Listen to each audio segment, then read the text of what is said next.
we pretty much concluded that if the negligence of the railroad is in working 27 hours without enough rest, that the zone of risk you would create by that negligence would at least extend people that are out there on the road.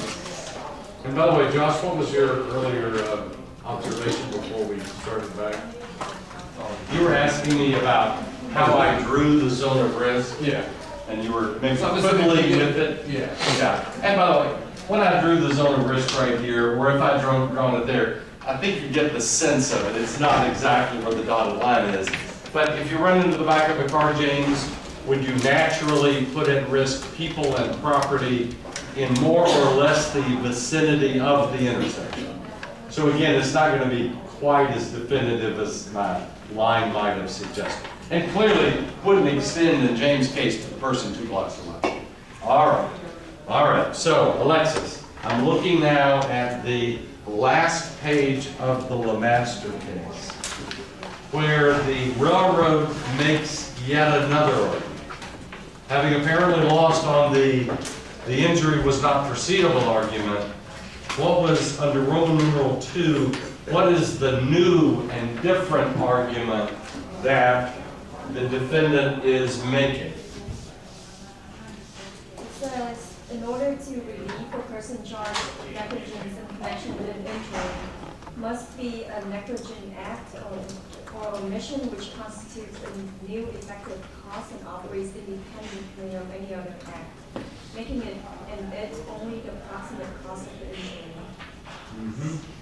So the thrust of the opponent's argument is that the negligence of LeMaster constituted an independent intervening cause. I tell you what, let's start off with something more simple than that.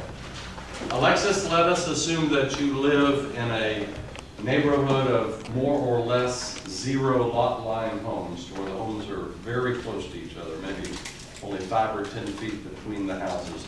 And you live at the end of a cul-de-sac, and against your better judgment, but because you're tired of looking at them, you've raked a pile of leaves to the bottom of your driveway, light them in violation of the city ordinance, then go back into the house and make a telephone call, and you're distracted. Scenario number 1 is that the kid next door, who's 11 or 12, pulls out, he's basically just a bad seed. He pulls out his parents' leaf blower and purposefully blows the leaves onto the porch of the neighbor, causing her house to burn down.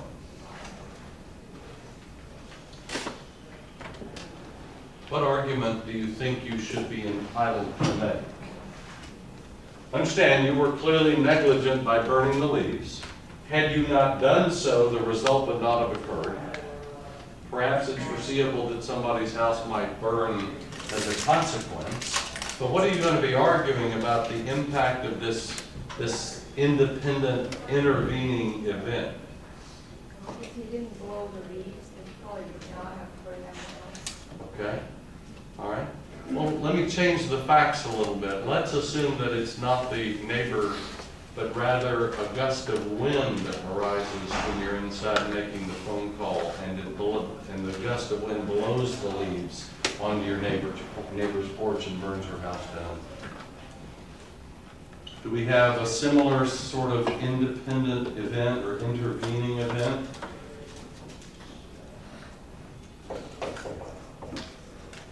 Intervening event. You'll notice I said, and sometimes. Let me describe what I mean by independent or intervening event.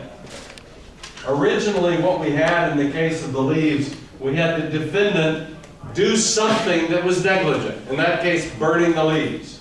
And then what happens is, there's this sort of outside force that comes on the scene.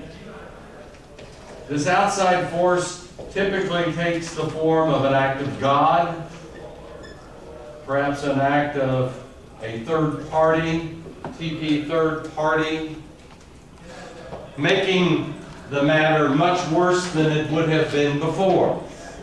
So the question is, what, oh, and by the way, is it obvious why you will not always have to deal with this issue? When James ran into the back of the car, James, was there an intervening event? Something between your act of negligence and the collision?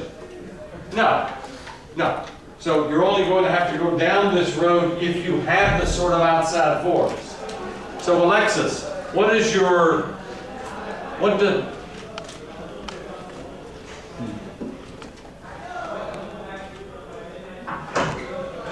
Alexis, what is your intuition? Are you going to be liable if the intervening event is the gust of wind? Yes. Are you going to be liable when the intervening event is the kid with the leaf blower? Very good. What's the difference between the two intervening events? A person. Yes. Will? It's a word that we used in the second part of proximate cause. Foreseeable. Foreseeability. Is it very possible to foresee the intervention of a gust of wind? Yes. Yes. And if you can foresee something, does it make sense that you've got to be present to guard against its occurrence? Yes. Yeah. How about reasonably foreseeable that the kid will blow the leaves onto the neighbor's porch? No. And so if you can't foresee the intervening event, there would be no reason to require you to stand guard and defend against its occurrence. So therefore, an intervening event that is foreseeable does not impact the defendant's liability. On the other hand, if the intervening event is not foreseeable, then what we say is that it breaks the chain of causation, eliminating the liability of the original defendant. Foreseeable, defendant still liable. Not foreseeable intervening event, defendant is excused from liability. So the argument being made by the railroad is that, though it's not exactly an outside force, what does the railroad argue is the independent intervening event? The negligence of Mr. Lemaster. But again, even if that's an intervening event, is it completely foreseeable as a consequence of what the defendant did to require him to work 27 hours? So it's not a very good argument. But nevertheless, those are the elements of proximate cause. You will always have two, and if there is an intervening event, you'll have to go through all three. Could they say like he should have like reasonably slept in his car on the side of the road? Yes, which I assume that that's going to have some impact. But nevertheless, since that is not something that did occur, I mean, the answer is that to me that's a completely and totally foreseeable intervening event that doesn't have any impact upon their liability. I assume the way that will play out his negligence is in most states when you have multiple defendants, right? Lemaster was a defendant, Railroad was a defendant, you're going to have to apportion the percentage of responsibility. That might cause a greater percentage to go over to Mr. Lemaster's side, less percentage with respect to the railroad. Did I see James? Did you raise your hand? No. Okay. All right.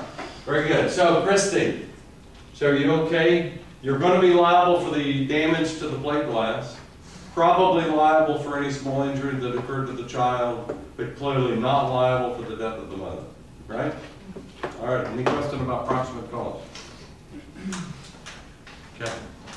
Does all make sense? All right. Very good. Final element of the tort of negligence. You'll love this one. It takes about 8 seconds. Third element of the tort of negligence, and have you already figured out how many elements do we have to have, Raquel? Just A and B, or A, B, and C? A and B. And C. very good. You gotta have all three. All you're gonna do is just put a dollar sign.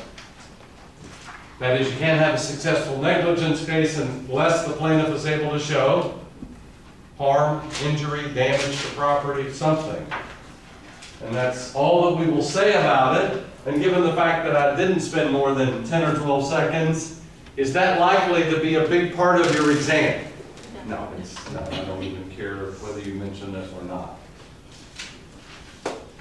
All right, that's at least all of the elements of the tort of negligence, unless James got a question. Yeah, quick question, just in case it pops up on the exam, but the example that you gave with the kid with the leaf blower, Yes. would that not be an exception as a child, since he may not have been able to foresee the house actually burning down as a result of his action? You know, I think since he's not being sued as a defendant, at least under my scenario, I think the fact that he's a child doesn't matter on this part of it. Okay. Now, if he were being sued as one of the defendants, would the fact that he's an 11-year-old affect his duty of care? But I still think the way that we kind of assess it in terms of the intervening event would remain the same. Okay. That's a good question, though. And a little bit of me is just kind of guessing, but I'm pretty sure of that. All right, anything else about the elements of the tort of negligence? All right, then let's go on to the Escola case. The exploding bottle case.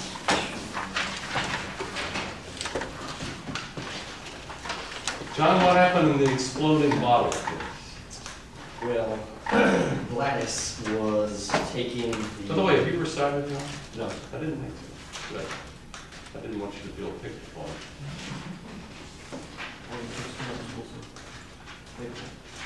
So Gladys was working at a restaurant. She was stocking Coca-Cola from crates into a refrigerator of some sort, or a holding area of some sort.